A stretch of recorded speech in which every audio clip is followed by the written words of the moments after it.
আসসালামু আলাইকুম বন্ধুগণ, কেমন আছেন সবাই? আশা করি সবাই ভালো আছেন। আল্লাহর রহমতে আমিও আলহামদুলিল্লাহ আল্লাহর রহমতে ভালো আছি। আলোচনা হচ্ছিল কোরআনের পবিত্র আল কোরআনের সূরা আল মুলক এর 1 থেকে 3 নম্বর আলোচনা ইতিপূর্বে হয়েছিল। আল্লাহ তাআলা আমাদের এই পৃথিবীতে পাঠিয়েছেন শুধু খেলতামাশার জন্য না, শুধু ঘুরে বেড়ার জন্য না, শুধু একে অপরের হক মেরে খাওয়ার জন্য না। আল্লাহ তাআলা এক উদ্দেশ্য দিয়ে আমাদের এই পৃথিবীটা পাঠিয়েছেন। সেই উদ্দেশ্য হচ্ছে আমরা আল্লাহ তাআলার সন্তুষ্টির জন্য এই পৃথিবীতে কাজ করব। যে কাজগুলো আল্লাহ তাআলা আমাদের দিয়েছেন সেগুলি করব আল্লাহর দেওয়া নির্দেশ মতো। আর আল্লাহর দেওয়া সেই নির্দেশ হচ্ছে আল কোরআন। তো আমরা আল কোরআন মেনে আমরা আমাদের জীবনটাকে পরিচালনা করব, তাহলে আমাদের এই জীবন সফল হবে ইনশাআল্লাহ। তো ইতিপূর্বে 1 থেকে 3 নম্বর আলোচনা হয়ে গিয়েছে, চাইলে আপনারা সেই ভিডিওটা দেখতে পারেন আমার চ্যানেলের লিঙ্কে।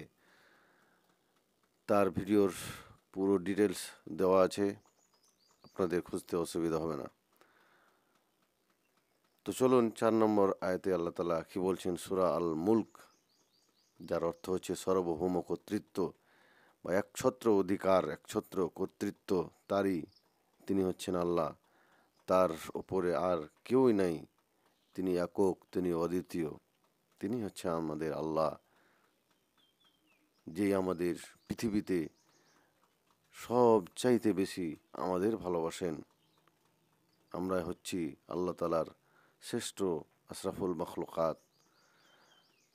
তো 4 নম্বর আয়াতে আল্লাহ তাআলা কি বলছেন,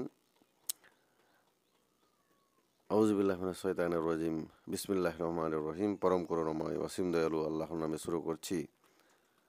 সুম্মার জিইল বাশারা, সুম্মার জিইল বাশারা কাররা তাইনে ইয়ানকালিব এলাইকাল বাশারু খাসিয়াও ওয়া হুয়া হাসিরুন। অতঃপর তুমি দৃষ্টি ফিরাও একের পর এক, সেই দৃষ্টি অবনমিত ও ক্লান্ত হয়ে তোমার দিকে ফিরে আসবে। তাফসীরকারগণ বলছেন যে এখানে আবার তাকিদ করার উদ্দেশ্য হলো নিজের মহাশক্তি এবং একাত্মকে আরও বেশি স্পষ্ট করা।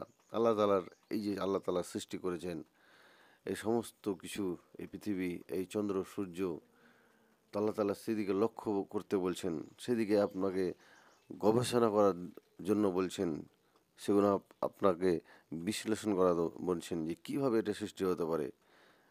আপনি যদি সেখানে এক নাগাড়ে তাকিয়ে থাকেন, যদি আপনি সেখানে রিসার্চ করেন, তাহলে আপনার দৃষ্টি আপনার কাছেই ফিরে আসবে। আপনি কি করবেন, আপনার আপনার এই দৃষ্টিটা আপনার অবনমত হয়ে যাবে আল্লাহর এই সৃষ্টি দেখে। আল্লাহর এই সৃষ্টির কাছে আপনি মাথা নত করতে বাধ্য হয়ে যাবেন। এই হচ্ছে আমাদের আল্লাহ, যিনি প্রত্যেকটা জিনিস নিখুঁতভাবে সৃষ্টি করেছেন। এরপরে 5 নম্বর আয়াতে আল্লাহ তাআলা বলছেন, ওয়ালাকাদ যায়্যান্না সামাআ জুনইয়া বেমাশাবিহা বেমাশাবিহা ওয়া জাআলনাহা রুজুমাল লিসায়াতিনে ওয়া আতাদনা লাহুম আযাবাস সাঈর। আমি নিকটবর্তী আসমানকে প্রদীপপুঞ্জ দ্বারা সুশোভিত করেছি এবং সেগুলোকে শয়তানদের প্রতি নিক্ষেপের বস্তু বানিয়েছি, আর তাদের জন্য প্রস্তুত করে রেখেছি জ্বলন্ত আগুনের আযাব। আল্লাহ তাআলা বলছেন, এই যে আমরা আসমান দেখতে পাচ্ছি, এগুলোকে আল্লাহ তাআলা কতগুলো তারা, যে প্রদীপ এখানে উল্লেখ করা হয়েছে, তো অ্যাকচুয়ালি তারার কথা আল্লাহ, নক্ষত্রের কথা আল্লাহ তাআলা এখানে বলছেন।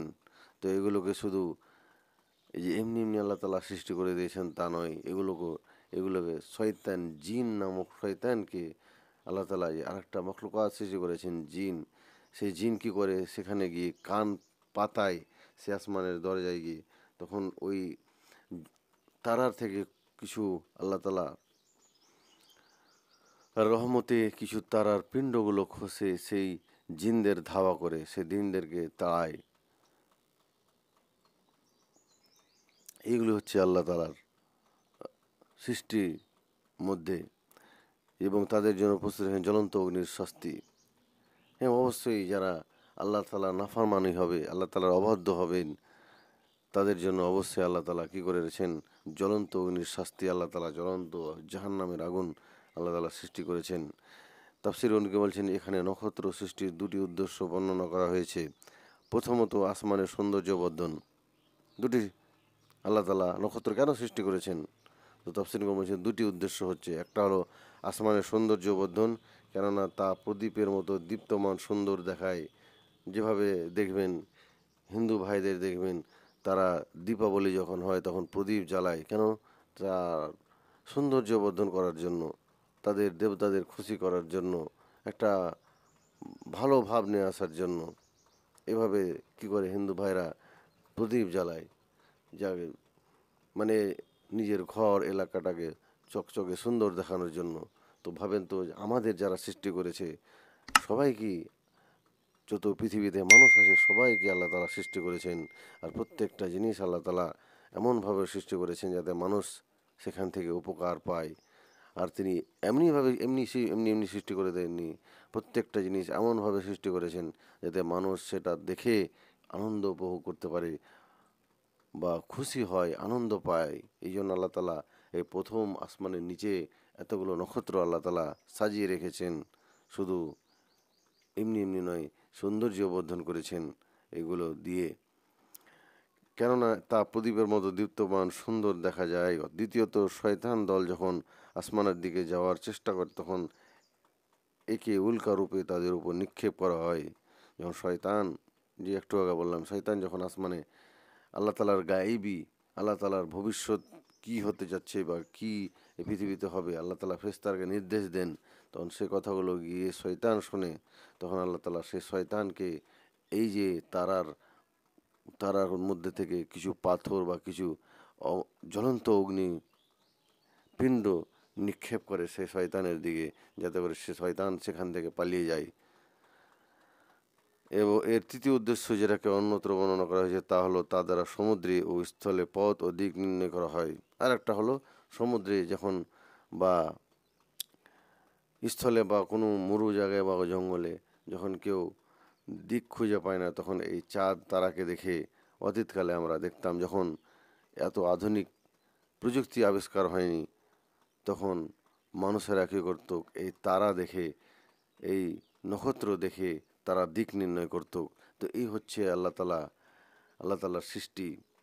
আল্লাহ তালা এইভাবে এই প্রথম আসমানের নিচে এই তারাগুলোকে সৃষ্টি করেছেন যাতে সৌন্দর্য বর্ধন করা যায়, যাতে করে মানুষ কি করে দিক খুঁজে পায়, কোন দিকে সে যাচ্ছে সেই দিক খুঁজে পায়। আর একটা শয়তানকে আল্লাহ তালা সেখান থেকে, আর প্রথম আসমান থেকে আল্লাহ তালা দূরে রাখার জন্য তাদের উপর কি নিক্ষেপ করেন, তাদের উপর জ্বলন্ত অগ্নি নিক্ষেপ করেন।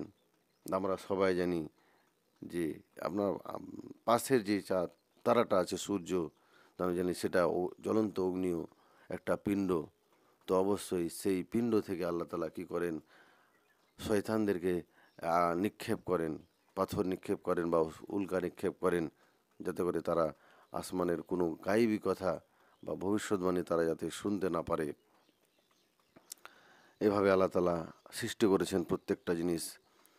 এরপরে 6 নম্বর আয়াতে আল্লাহ তালা বলছেন ওয়ালিল্লাযিনা কাফারু বিরাব্বিহিম আযাবু জাহান্নামা ওয়া বিইসাল মাসির। আর যারা তাদের রবকে অস্বীকার করে তাদের জন্য রয়েছে জাহান্নামের আযাব, আর কতই না নিকৃষ্ট সেই প্রত্যাবর্তন স্থল। এরপরে আর এত কথা শোনার পরেও, এত আল্লাহ তালার বাণী এত সুন্দরভাবে উপস্থাপন করা সত্ত্বেও যারা অস্বীকার করবে আল্লাহকে এবং তার এই কেতাবকে, তাদের কি হবে, তাদের হবে জাহান্নামের শাস্তি, তারা জাহান্নামী হবে। আর তা কতই নিকৃষ্টতম প্রত্যাবর্তন স্থল, এবং তার চাইতে নিকৃষ্ট, তার চাইতে আর খারাপ একটা কিছু হবে না, যেখানে মানুষ চির অনন্তকালের মতো সেখানে পড়তেই থাকবে, শাস্তি পেতেই থাকবে, মৃত্যু সেখানে আর তাকে আর গ্রাস করবে না। এই হবে একজন জাহান্নামীর অবস্থা। তো আল্লাহ তালা এখানে সাবধান করছেন যাতে করে আমরা এই এই যে আল্লাহ তালা আমাদের কোরআন দিয়েছেন, এই কোরআন মাফিক আমরা জীবনযাপন করি, এই কোরআন মাফিক আমাদের জীবনটাকে, দৈনিক জীবনটাকে পরিচালনা করি।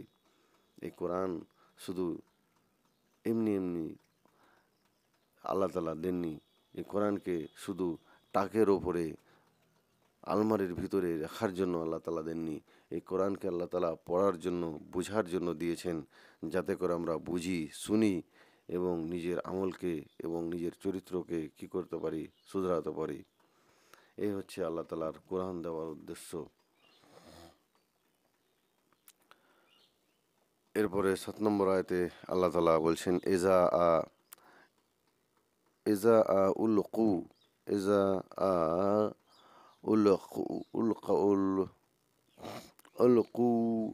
উলকু ফিহা সামিউ লাহা সাহে লাহা শাহি কাউ ওয়াহিয়া তাফুর।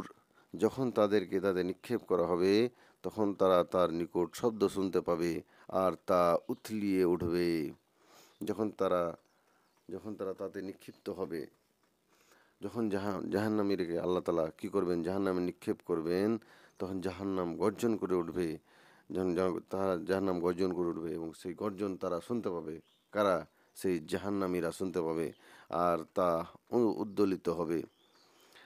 সাহিক সেই শব্দকে বলা হয় যা গাধার মুখ থেকে সর্বপ্রথম বের হয়।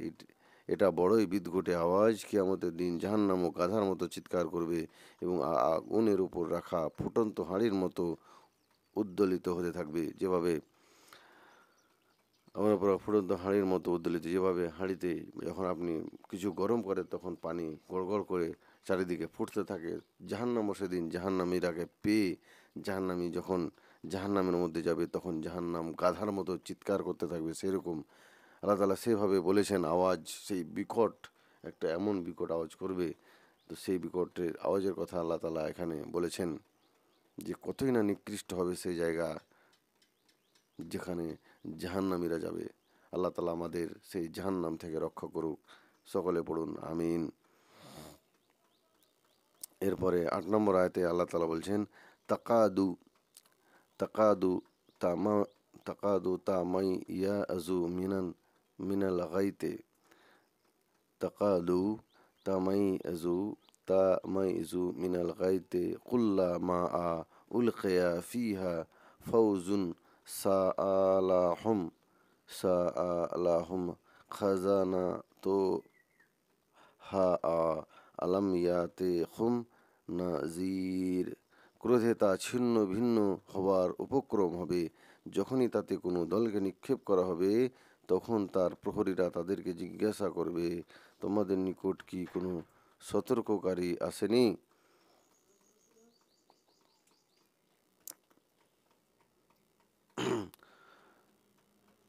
তারপরে যখন জাহান্নামীরাকে জাহান্নামে নিক্ষিপ্ত করা হবে, তখন রোষে জাহান্নাম যেন ফেটে পড়বে।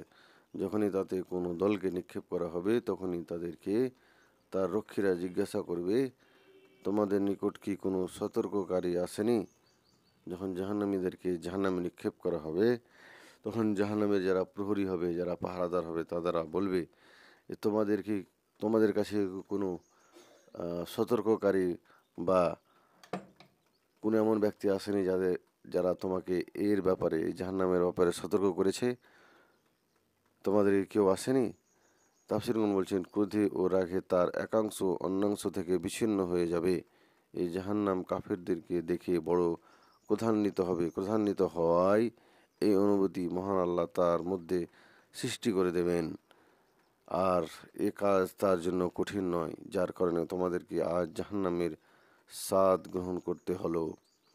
তো এইভাবে আল্লাহ তাআলা কী করবেন, সেই পাপী বান্দাদের জাহান্নামে নিক্ষিপ্ত করবেন।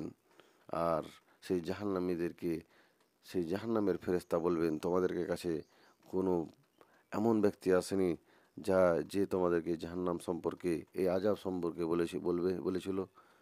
তারা বলবে, হ্যাঁ বলেছিল। সবাই সব কিছু জেনে শুনে আমরা এই খারাপ কাজ করতাম পৃথিবীতে, তো আমরা যাতে সেই কাজগুলি না করি যাতে করে আমরা সেই জাহান্নামের মধ্যে পতিত না হয়, আর জাহান্নামের সেই ফেরেশতাগুলো আমাদের যাতে সেরকমভাবে জিজ্ঞাসা না করতে পারে, আমরা সেভাবে কাজ করব যাতে আমরা জাহান্নাম থেকে বাঁচে যাব। তা আল্লাহ আমাদের বোঝার এবং আমল করার তৌফিক দিক। তো যাই হোক, ভিডিওটা ভালো লাগলে অবশ্যই অবশ্যই বন্ধুদের সাথে শেয়ার করবেন, এবং ফেসবুকে দেখে থাকলে চ্যানেলটাকে ফলো করবেন, এবং ইউটিউবে দেখে থাকলে চ্যানেলটাকে সাবস্ক্রাইব করে ঘন্টাটা দেবে রাখবেন। এরকম আরও অনেক জ্ঞানের এবং কোরআনের আলোচনা সবার প্রথম পাওয়ার জন্য। আসসালামু আলাইকুম রহমতুল্লাহি ওয়া বারাকাতুহু।